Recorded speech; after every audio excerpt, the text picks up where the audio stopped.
The fake collaboration has now been removed from streaming sites. A spokesperson for Universal Music Group, which represents both artists, said in a statement that these platforms have, quote, fundamental legal and ethical responsibility to prevent the use of their services in ways that harm artists. Okay, guys. Now the part where things are about to get weird. Here to discuss all of this is Dr. Roger Dannenberg. He is the professor emeritus of computer science, art, and music at Carnegie Mellon University, and Edward Claris, a media attorney and managing partner at Claris Law. Welcome to you both. Are you guys up for some experimentation tonight? Sure. Okay. Here's what we did. We asked GPT-4 to write a rap summing up this whole Drake voice being used without his consent controversy. And I gotta say, it dropped some bombs. Here is the first verse. Again, this is AI writing a song about this controversy. Yeah, they say imitation is flattery, but these AI clones got me questioning reality. I put my heart and my soul into every track. Now they're replicating me, ain't no turning back. They say it's progress, but what about the art? We're losing authenticity, tearing us apart. Okay, so that was the first part of the experiment. Then we ran it through one of those AI voice changers for Drake and put an AI-generated beat underneath. Take a listen. Yeah, they say imitation is flattery, but these AI clones got me questioning reality. I put my heart and my soul into every track. Now they're replicating me, ain't no turning back. They say it's progress, but what about the art? We're losing authenticity, tearing us apart. That took like 5 seconds for us to do. Is the copyright world ready for this? Edward, we'll start with you. The copyright world is ready for this. I think we've seen similar things in the past, but this is going to break new ground in terms of speed of development and the availability of these kind of knockoffs. So lawyers are gonna have to work overtime to put a little bit of a boundary around the kind of the Wild West of what's happening right now. And Roger, what do you think? I mean, do you think that when they were writing copyright law back in the day, they could have ever anticipated something like this?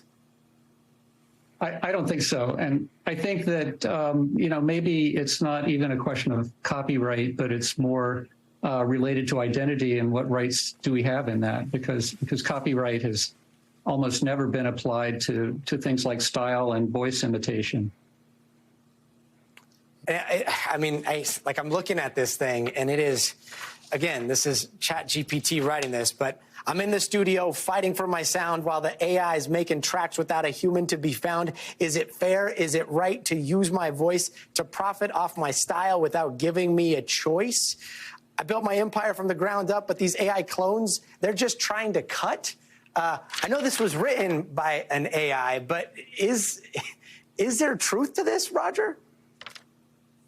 Oh, yeah, I think there's some truth. I think, one thing we should realize is that, this generation of text is a very different problem from the generation of audio.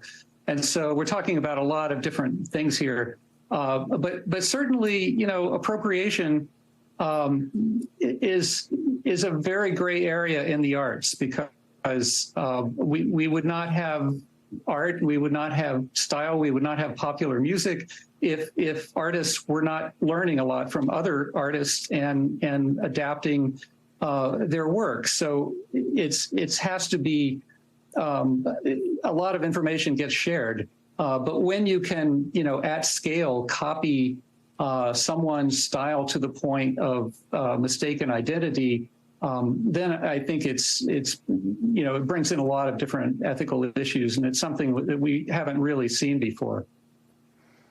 And Edward, the TikTok user behind this fake song described themselves as having worked as a ghostwriter for years, said that they, quote, got paid close to nothing for major labels to profit.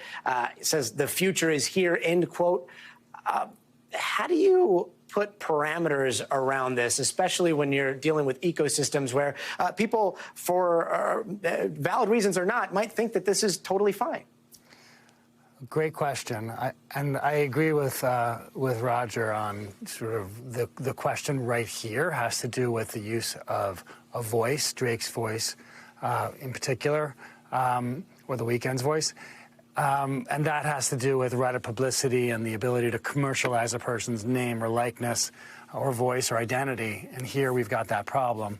The law has dealt with evolving technology for a long time. And back in 1884, the Supreme Court had to decide whether a camera, a photograph, was copyrightable because there was a machine between, for the first time, a machine between the author and the product. Before that, it was the quill and the pen, and et cetera.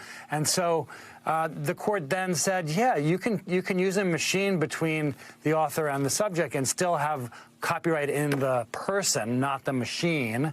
And ever since then, we've got all sorts of tools that have come between us. And you can have a camera in the forest, set it to go off when there's motion detection sometime in the future, and the photograph that results didn't have to do with any photographer, really, but the photographer who set the camera up perhaps days earlier still gets the copyright. So we're dealing here with what has historically been tools to authors to help produce CGI, like computer-generated imagery, and synthesizers and cameras. But what AI is doing is creating stuff that one can't quite predict what's going to come out. And it's just going to come out because the training data that the software is using is generating this opportunity for the algorithm to create its own. So we are in a new world in terms of creation of newly authored work. And the question is going to be, is it protectable? And does it sound too much like a previous work to be either copyright infringement or an invasion of a right of publicity? There's a lot that has to be determined. A lot that has to be determined. Just want to end with this. This is the chorus of that rap that was written by ChatGPT.